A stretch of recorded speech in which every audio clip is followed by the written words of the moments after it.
Truth is, I am Iron Man. I am Iron Man. What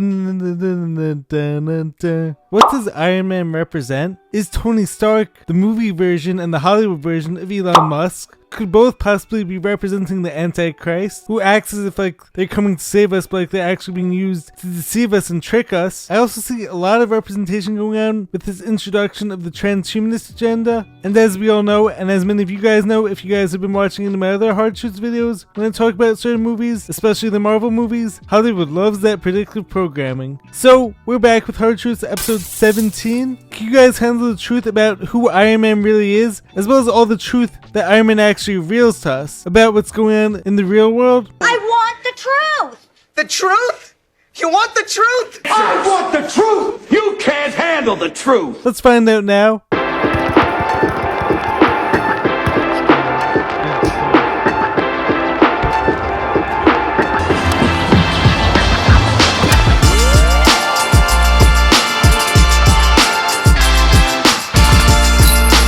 What's happening, guys? Welcome back to Jared and James channel. I'm Jared Weiss. If you guys didn't know that, must mean you're not subscribed to the channel, so you know what to do. Hit that subscribe button, be sure to leave a like, drop a comment, let me know your thoughts on this video. Follow me on every platform. We have a super interesting one today. I'm probably going to be blowing some of your minds. You just blew my mind. With some of the reveals I'm going to be talking about when it comes to Iron Man and the truth behind who Iron Man actually is, and who Tony Stark actually is too. Without further ado, let's start this Hard Truth now. First off, Tony Stark definitely represents a lot of the transhumanist agenda, especially when it comes to replacing human body parts with robot parts. Because he's a robot. I mean, think about it. So like, it starts off as just Tony Stark is this brilliant inventor. He's in the cave and he has to find a way out of it, and he has to build all these inventions with minimal technology, minimal equipment, but then slowly but surely he keeps adding on more technology. It starts off as just the suit. So like, the suit is this external piece of equipment that he uses to enhance his life and in his effort to help others and to quote unquote save humanity. Point is, you're welcome, I guess, because I'm your nuclear deterrent. I have successfully privatized world peace. But what happens next? Then it becomes his heart actually gets replaced with one of these, or it doesn't actually get replaced, but like, it gets this piece of technology added to it in this effort to keep him alive. And then it turns into this augmented reality, which is Edith, or the next Tony Stark, I trust you. Say Edith. I am Edith. Tony Stark's augmented reality security and defense system stands for even dead, I'm the hero. the technology that was actually known as BARF, as gets revealed in Spider-Man Far From Home, when Mysterio talks about this idea of Tony Stark calling his invention BARF, which stands for binarily augmented reality, binarily augmented retroframing, I'm pretty sure, something like that. Don't quote me on that. I'll have it on the screen in case I do get it wrong. That Tony turned into a self-therapy machine and renamed... Binarily augmented retroframing, or BARF. He renamed my life's work, Barf. But what does Edith resemble in a lot of ways? Doesn't it look very similar to this idea of Apple Vision Pro and the metaverse and all this virtual reality, where you have this augmented reality and how everything that's happening in the real world is also being controlled by what's going on the screen that's attached to your head? And what could be the next step after that? Elon Musk, you have Neuralink, and this idea of actually implanting brain chips, and he's of course going to tell people, and these are going to be promoted as this life-saving technology that has the power to reverse Alzheimer's, or has the power to heal injuries at the snap of a button. But what else could it do? It could also implant memories, it could also download information to people's minds. The inner machinations of my mind are an enigma. But if you're downloading the wrong information and you're downloading lies, of course that's dangerous. And also just this idea of actually having technology attached to you, as opposed to like, I mean, of course, in some ways it's actually scary enough. As Sam Tripoli often says, our phones are mysticism, and they're actually these black mirrors, basically. Magic mirror. Don't tell him anything! And as I'm always saying, I think that our phones and all this technology can be used for good, depending on who's in charge of it. But implanting a brain chip into our brains, not good, not healthy, not safe, and I also don't trust anyone who's in charge of that. Nor would I ever implant any new technology onto God's incredible creation of humans. And that's where you start getting into this whole transhumanist agenda, and having the whole fourth industrial revolution being this idea of humans actually being merged with technology, rather than having humans just use technology, for better purposes. So could Tony Stark be placed in these movies to get us to accept the Antichrist, or to get us to accept Elon Musk, essentially, being this smart guy, socially awkward, but who's doing things in this effort to save humanity? And of course, as I've said in the past, Elon Musk, of course, says a lot of the right things. Of course, he's done some decent things when it comes to Twitter or X, but do I trust him? Hell no. Oh, hell no. And also, like, Elon Musk has also not created basically any of his companies. Basically, all of them, like, he just bought them from people who already created them, whether it be PayPal, whether it be Tesla. Those actually weren't his ideas. And this idea of SpaceX, which is nonsense. I mean, if you guys look at any of these spaceships that are coming from SpaceX, they're clearly hitting the firmament. I mean, how many times do we have to see this? Or when it comes to sending a rocket to space, and that's now orbiting the Earth. You can tell it's real because it looks so fake. Nonsense. NASA's not a space agency, and neither is SpaceX. Both are government-funded, money laundering operations, I believe, which are there to deceive people. But strangely enough, there is left in the world today an area as big as the United States that's never been seen by a human being. It happens to be an untouched reservoir of natural resources. So, most of what Elon Musk does is coming from government grants, and it's all being funded by a government who we don't trust. So, like, why do we trust Elon Musk to do good with that money? That's why you gotta break up the banks into little pieces and then flush the pieces down the toilet. I mean, he may start off doing good with that money because he's probably this controlled opposition figure, but do we really think that this guy who's a multi-billionaire who wants to implant brain chips into our brains and to merge us with technology, do we really think that this guy is any type of savior figure, or is he more likely the Antichrist? Next up we have, is Elon Musk a time traveler, and did the Simpsons predict him too, or plan him? Oh, looks like our birdhouse is benefiting from positive word of beak.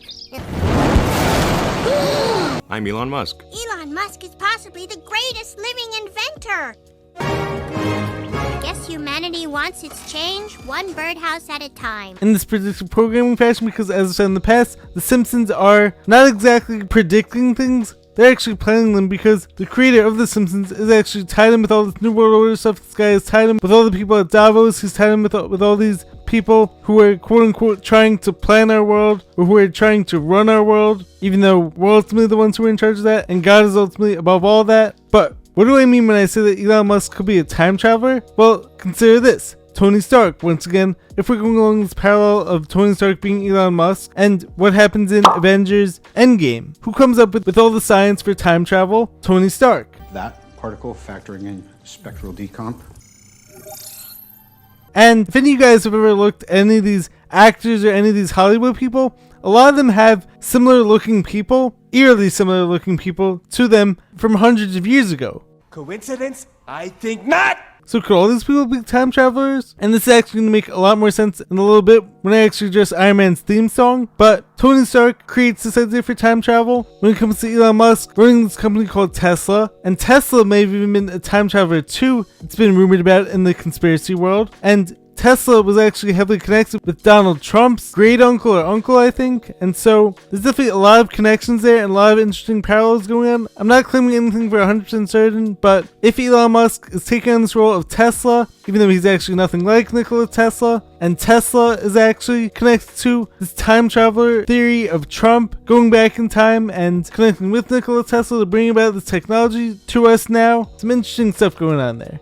And this actually make a lot more sense when I address the theme song. So once again, to conclude that point, I think that Tony Stark is there to get us to accept Elon Musk as the Antichrist. Next up, who else does Tony Stark create in Avengers Age of Ultron? You see Jarvis being created as this one computer program. He attacked him because he was scared of what he can do. So Jarvis went underground. Who ultimately takes on a life form, which once again ties into the whole transhumanist agenda, or possibly even the Nephilim agenda of, if you guys follow my logic, as Paul Staub spoke about when he came on the podcast, this is it of demons being the disembodied spirits of the Nephilim, and they're ultimately looking for bodies to come into. So could this be attached to the transhumanist agenda and robots, and could the disembodied spirits of the Nephilim ultimately take over the lives of the robots, and could they actually be there to get us to accept this transhumanist agenda and to allow them to take over our world and to run things here, essentially? Robots are taking over the world! Our world! But you have Ultron and you have Jarvis. And trust me, this movie has a lot of crazy references that may even require a full video in and of themselves, because there's a lot going on there when it comes to the robot agenda, when it comes to this AI, all this technology. But I also think Ultron versus Jarvis is portrayed as this battle of good versus evil, or this fight between human versus robot, or God versus Satan, one being on the side of life, that's Jarvis, or so he claims to be. Oh, it's definitely the end times. I am. I am on the side of life.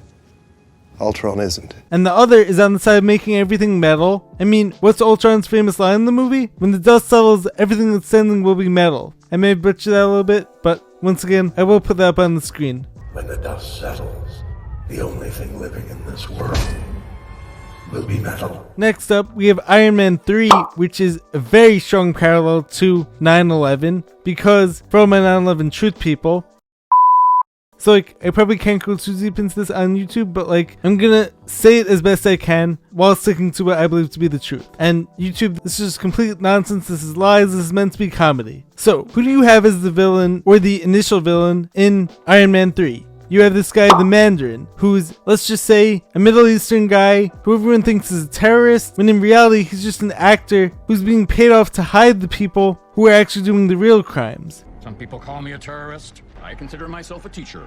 How do they do it in this movie? Or how do they actually do it when it comes to a lot of these Middle Eastern wars and when it comes to 9/11? Try giving short, simple answers. 9, 11.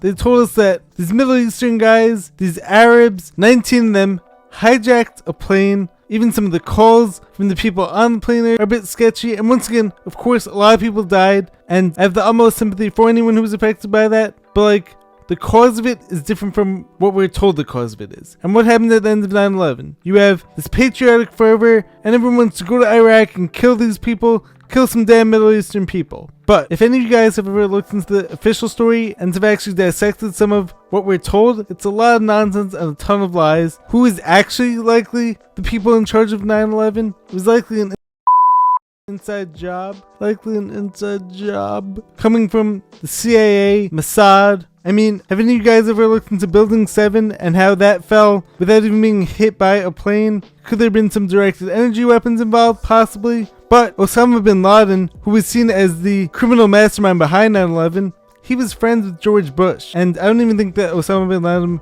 was his actual name. And then you have all this footage of our soldiers killing him and we're all celebrating. My guess, they probably just killed some random Middle Eastern guy who they were told was Osama bin Laden. And what's the purpose of this? Why does our government lie to us and get us excited about going to Iraq and going to the Middle East and killing people and destroying their land? A lot of it is about destroying resources. Some of it could also be tied into this idea of destroying a Stargate that Saddam Hussein was supposedly speaking about during that time. So essentially, Osama bin Laden was just an actor to get us to believe that these Middle Eastern people all wanted to kill us and that all those damn Iraqis are horrible people. But what did we find out when it came to this idea of weapons of mass destruction? Did we ever actually find any of them? I don't believe so. So why did millions of Middle Eastern and Iraqi people have to die for that? Same thing when it comes to this movie of Iron Man 3. You have this Middle Eastern guy who's on drugs and who Killian and the actual villains in the movie pay him and promise him girls and fortune and... I wouldn't go in there for 20 minutes.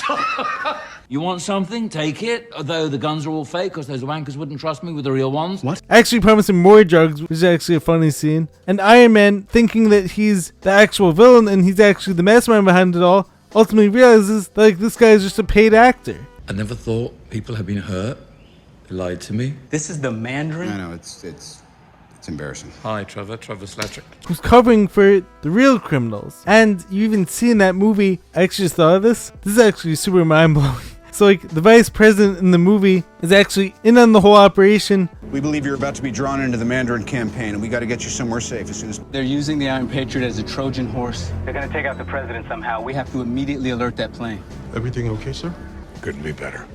To destroy the president, to destroy America, and to help the actual villain out. So could this be representing Dick Cheney and how he essentially had to get into government, as Sam Tripoli often says, because he's one of these evil, horrible people? Possibly. Now I'm going to be going on to Genius in order to dissect the lyrics behind the song Iron Man, because this is actually going to play a huge role in understanding who Iron Man is and possibly some darkness associated with him. First off, you have this lyric of, "He was turned to steel in the great magnetic field when he traveled time for the future of mankind. Who does it sound a lot like? Tony Stark. And that of course comes back to what I was saying, when could Elon Musk be a time traveler, or could Nikola Tesla be a time traveler? And coming back to this idea of Iron Man being the perfect Antichrist, it says here, Geezer Butler wrote the song about a man who travels to the future, sees the apocalypse and comes back different and wants to tell people of the doom, but they just don't hear him. His attempts to communicate with them are mocked and ignored. In the end, he destroys mankind in an ironic self-fulfilling prophecy. And what happens when Iron Man tries to save the world, but then all these people end up dying? No!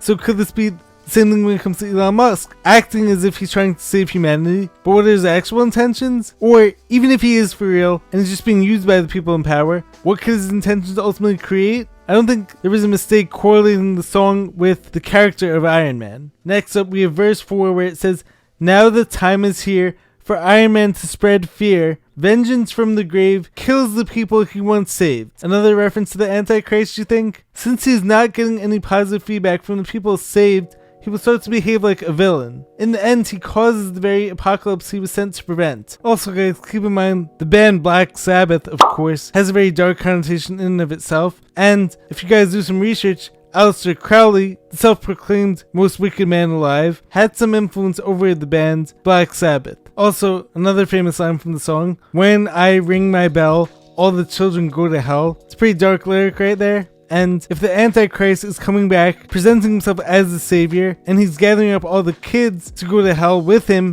and then to come back up and rise up in this way of vengeance against God's people, do we still trust Iron Man to be the savior? Or do we still trust the real life Iron Man, aka Elon Musk, to be the savior? I don't know about that. Heavy boots of lead fills his victims full of dread, running as fast as they can. Iron Man lives again. Coming back from the dead, this idea of inverting everything, of how Satan inverts everything, and how you have Iron Man pretending to be the savior, or Elon Musk pretending to be the savior. But like, if you guys follow my logic, where they're actually the Antichrist, this guy is being resurrected from the dead. Interesting. Interesting biblical references right there. And now, the final piece of this video I wanted to address when it comes to Iron Man, and the purpose behind him, and who he actually represents. What is Iron Man's famous line at the end of Endgame? And I am Iron Man. And I am Iron Man. And I think that, like, the end of the first Iron Man movie, he also says, I am Iron Man. I'm just not the hero type, clearly. I am Iron Man. And all it takes is a quick search. If you search up the meaning of I am, when God gives a name for his people to call him, it conveys his dominion over all things, the source of his power and his eternal nature. I am. He is the self-sufficient, self-sustaining God who was, who is, and who will be. This eternal nature is conveyed better in the Hebrew than in the English. And if you look up the meaning in Hebrew, the word Ayah is the first person singular imperfected form of Haya, to be, and owing to the peculiarities of Hebrew grammar means I am and I will be. So Iron Man sees himself as this godlike figure, when in reality he's the Antichrist, as far as I see it. So this idea of saying I am Iron Man, I am, is conveying his dominance over all things and his belief that he's a god, but in reality he's probably deceiving the people. Anyways guys, I hope that you guys found all this stuff as interesting as I did. Let me know your thoughts on Iron Man. Let me know your thoughts on if Elon Musk is actually the real life Iron Man. Let me know if I missed anything. Let me know if you guys were able to handle the truth. Anyways guys, make sure to subscribe to the channel, be sure to drop a like, leave a comment, let me know your thoughts on this video. I will catch you guys next time. Stay questioning everything, stay curious, catch you guys next time, peace.